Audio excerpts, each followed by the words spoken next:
Sahabat PKLU, Bapak Ibu sekalian, Oma Opa dimanapun Anda berada.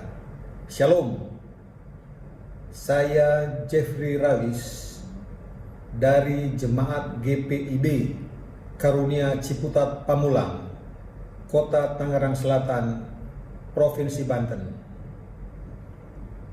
Pada saat ini kita akan sama-sama mengikuti pembacaan firman bersama dan juga mendengarkan renungan sebagaimana yang tertulis dalam Sabda Bina Umat Gereja Protestan Indonesia bagian Barat GPIB.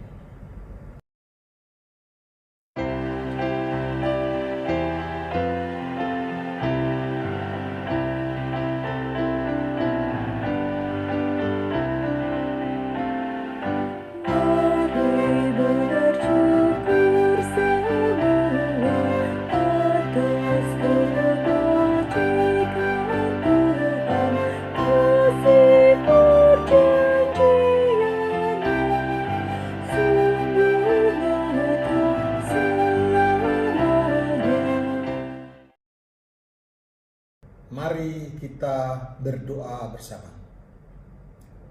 Segala puja, puji, syukur kami naikkan kepadamu yang Allah yang mulia, kudus, luhur bertahta di kerajaan sorga. Oleh kemurahan-Mu dan atas berkat-Mu, kami merasakan kesehatan, kekuatan, dan kebugaran. Biarlah semua ini selalu menjadi bagian dalam kehidupan kami dan dapat kami pakai untuk memuliakan nama-Mu dalam segala aktivitas yang Engkau izinkan bagi kami. Datanglah bersama kami lewat pembacaan firman dan renungan Sabda Bina Umat GPIB pada saat ini. Tuhan Yesus, firman yang hidup, sebagaimana Engkau telah janjikan, utuslah Roh-Mu yang kudus melingkupi kami dalam membaca firman yang hidup ini. Datanglah bersama kami, heningkanlah segala pikiran hati kami. Biarlah kami fokus hanya mendengar, membaca firman-Mu saja. Berbicaralah Engkau karena kami siap untuk mendengarnya. Terpujilah Engkau Bapa, di dalam nama Yesus, Tuhan dan Juru Selamat kami yang hidup. Amin.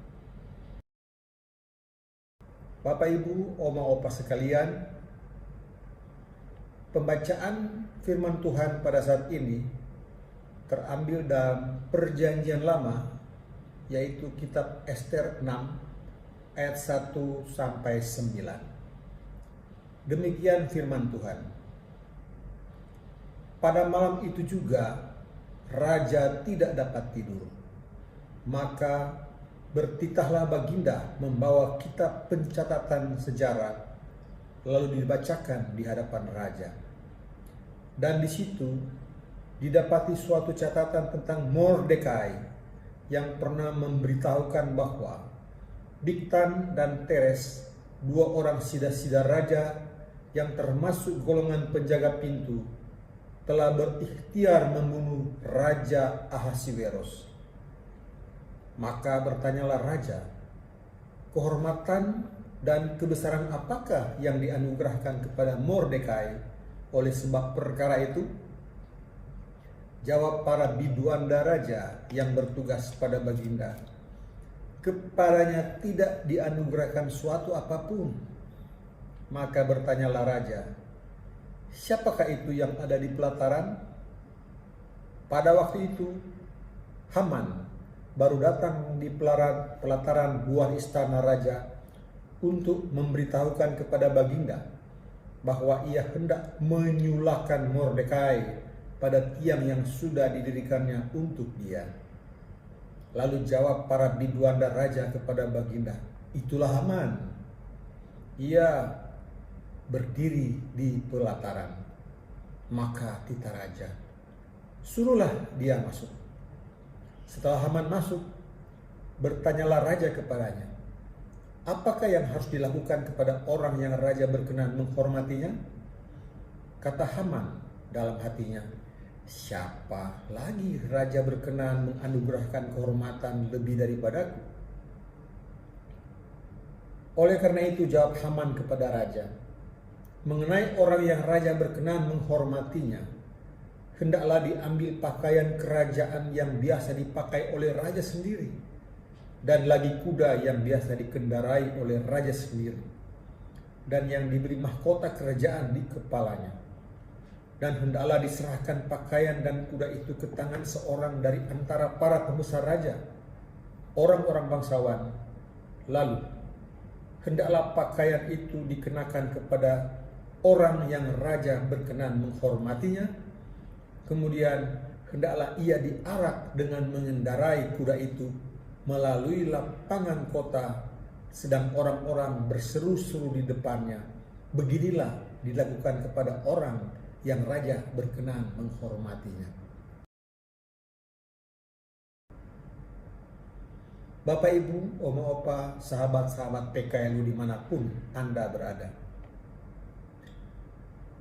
Tema atau judul renungan pagi sesuai Sabda Bina Umat GPIB saat ini adalah jasa baik dibalas setimpal.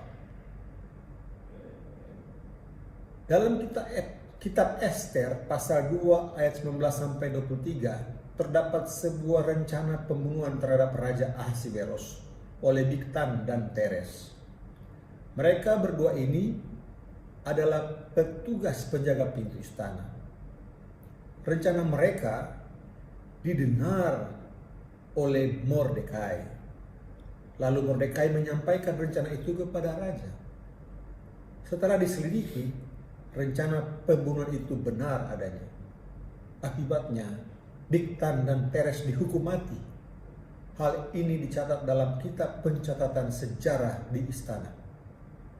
Suatu ketika, raja membaca kitab pencatatan sejarah itu dan didapati catatan tentang rencana pembunuhannya. Segeralah raja bertanya kepada para pelayannya, tanda jasa apa yang telah dianugerahkan kepada Mordekai atas jasa baiknya itu? Ternyata belum diberi apapun kepada Mordekai. Karena itu, raja memanggil Haman sang pembesar itu dan meminta pertimbangannya atas perkara ini. Haman menyampaikan pertimbangan yang hebat, yang memang layak bagi setiap orang yang berjasa bagi raja dan kerajaan. Kisah ini memberi pesan bagi kita bahwa kehormatan itu tidak harus dicari-cari. Kehormatan itu akan datang sendiri jika dalam hidup ini kita terus melakukan yang terbaik. Hal ini juga tidak berarti bahwa kita berbuat baik supaya mendapat penghargaan. Berbuat baik adalah keharusan, karena kita telah lebih dahulu menikmati perbuatan baik dari Allah di dalam Yesus Kristus. Jasa baik seseorang itu selalu dikenang, sekalipun orang tersebut sudah tak ada lagi di dunia. Kita tidak rugi apa-apa jika tetap berbuat baik. Rasul Paulus berkata, janganlah kita jemu-jemu berbuat baik, karena apabila sudah datang waktunya, kita akan menuai jika kita tidak menjadi lemah. Galati 6 ayat 9. Jadi, teruslah berbuat baik dengan tulus dan benar.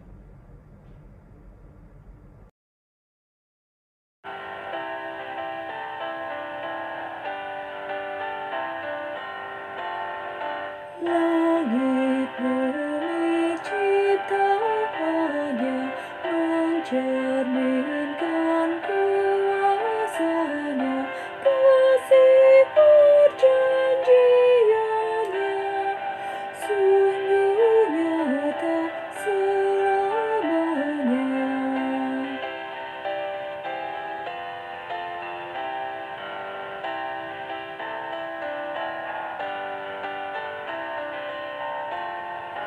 Dia yang mengingat kita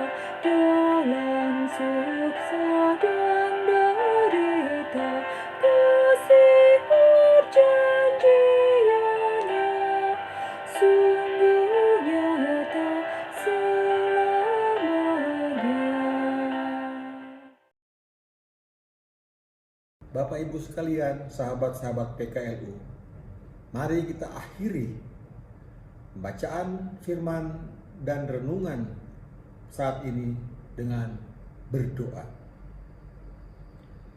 Ya Tuhan, tolong ajarlah kami untuk selalu berbuat baik dan tidak mencari puji-pujian atas perbuatan atas kebaikan tersebut. Biarlah Engkau tempatkan kami menjadi berkat bagi sesama kami di tengah keluarga, persekutuan jemaat, atau di tengah-tengah masyarakat dimanapun Engkau tempatkan kami. Berilah kekuatan berkat berlimpah bagi kami untuk melakukannya itu. Dan nama-Mu saja yang dimuliakan. Simpan kami di balik kemuliaan kesucian-Mu Tuhan. Dan nama-Mu terus dimuliakan oleh karena kebesaran dan kejayaan-Mu. Terpujilah Engkau Tuhan. Di dalam nama Yesus, Tuhan dan Juru Selamat kami hidup. Amin.